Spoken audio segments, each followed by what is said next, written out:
duhindure ingingo dukomereze mu makuru afite ahuriye n'imibereho y'abaturage mu karere ka Nyanza ni mu majyepfo y'u Rwanda. Hari bamwe mu baturage bo muri aka karere ka Nyanza mu murenge wa Kigoma batujwe mu mudugudu nk'abatishoboye basaba guhabwa ibyangombwa by'ubutaka kugira ngo babashe gusana inzu zabo zangiritse bikabije, dore ko ngo hari n'izamaze gusenyuka abazibagamo kuri ubu bakaba bacumbitse kuko ngo batemerewe kuzisana.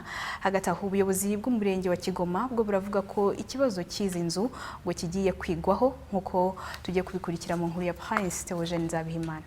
Iyi imvura iguye turara twicaye, turara dukanuye tuvuga tuti wende imvura ni biri buze kutugwira. Abaturage batujwe mu mudugudu wa Nyesonga mu kagari ka Butansinda mu murenge wa Kigoma mu karere ka Nyanza bubakiwe nk'abatari bishoboye, bamwe bakurwa mu manegeka abandi bakaba bari batuye mu gihugu cya Tanzania. Bavuga ko basaba guhabwa ibyangombwa by'ubutaka bari barahawe nyuma baza kubyamburwa kuko kuba batabifite bituma batabona uko basana inzu zabo zangiritse bikabije, dore ko ngo hari n'izamaze gusenyuka abazibagamo kuri ubu bakaba bacumbitse kandi ngo bakaba batemerewe gusana kubera nta byangombwa by'ubutaka bafite. Ubwo inzu yanjye yarasadutse hariya, igikoni cyaraguye hejuru, ariko ubu hari amazu menshi yasenyutse. N'aya mazu menshi dore twagiye tugerekaho amabuye aba yaragurutse. Ahubwo reba nk'iriya nzu ukuntu imeze ari amabuye ariho, niyo ryakwituraho wanapfa.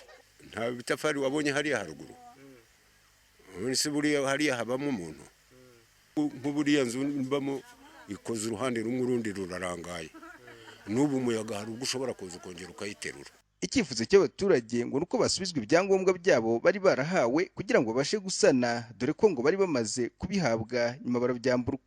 Iyi imvura iguye tuba dufite ubwoba ko yagira iki yatugwire kubera ko yarasadutse. Zatugwaho kubera n'umuyaga uza ukabikubita bikagenda ukumva birabombogotorana.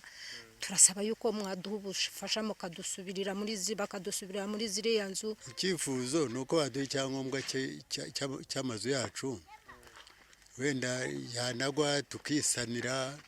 Ntabyo mbere bigeze kubitanga, baragaruka barabyitwarira. Ibyangombwa bari barabimpaye, bamaze kubimpa nyuma yabwo baza kuturemesha inama. Baturemesheje inama baratubwira ngo nituzane ibyangombwa bajye kubyuzuza. Noneho turangije twese turagenda turabikoranya turabibaha. Ibyangombwa hashize imyaka ntabasha kubara. Ibyangombwa byagiye gutyo, baratubwira ngo uzajya arambirwa iyo nzu ngo ajye asohoka agende ngo ijye mundi.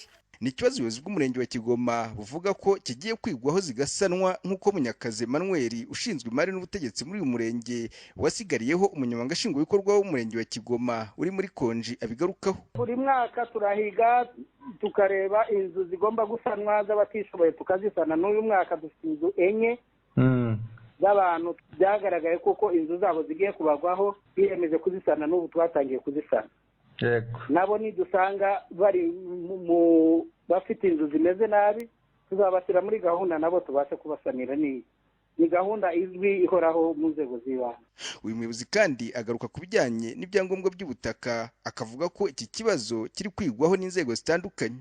Ibyangombwa by'ubutaka ku bantu bose bahawe ubufasha na leta bakubakirwa amazu, ibyo ni ibintu byigwaho biri ku rwego rwo hejuru.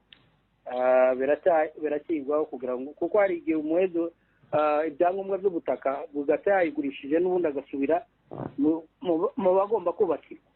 Niyo mpamvu rero bigomba kwitonderwa. Ubwo rero turindiye itegeko cyangwa se amabwiriza yo hejuru cyane cyane ko baba bubakiye mu butaka bwa leta. Abaturage bavuga ko iki kibazo kidakemutse vuba gishobora gusiga ubuzima bwabo mu kaga, dore ko ngo izi nzu babamo zishaje cyane bikabije ndetse ngo hari n'izagiye zisenyuka abari bazituyemo bakajya gucumbika. Prince Theogene Nzabihimana, Radio TV 10, Nyanza mu ntara y'Amajyepfo.